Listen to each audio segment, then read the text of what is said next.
My name is Ryan Yohler. I'm a senior at Center Grove High School out of Greenwood, Indiana. This is my second year of color guard. I did two seasons of fall, and this is my first winter season. I'm actually the first guy to ever be in Center Grove's winter guard, so that's an accomplishment.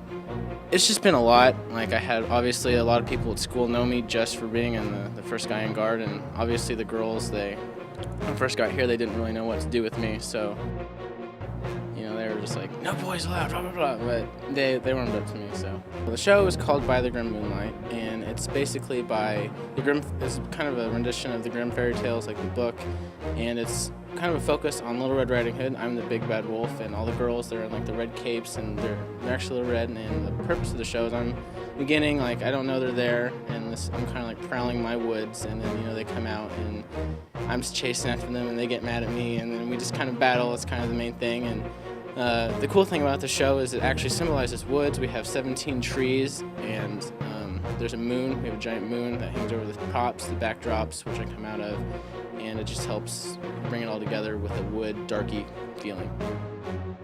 Well, the trees are probably the biggest hassle of the entire show. They're made out of, there's a wooden base, and they have wheels on them, and there's this big cardboard tube that we cut out of.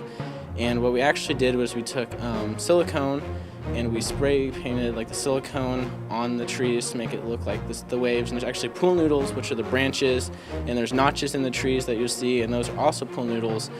And we spray painted them with silver first, and then we outlined it with black to resemble the shadows, so you have the creepy feeling.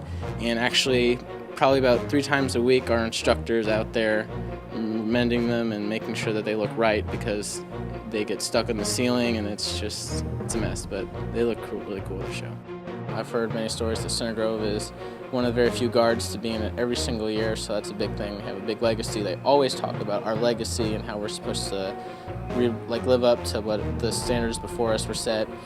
And the vibe of the show, I think that we have a very good vibe. We came out the first week and we didn't place very well, so we actually changed the show in 2 weeks. So we have a whole new product, and this is the second week we've had it out, but it's getting better and better and better, and it's pulling together, but I think it's going to be about another week or 2 until it really just clicks in. Placement-wise, I don't really know. We've been getting on the lower end of the food chain, but I think that once we pull it together and we get more things out there and we start realizing what we're doing as an ensemble, I think that it'll really come together in the last few weeks of the WGI.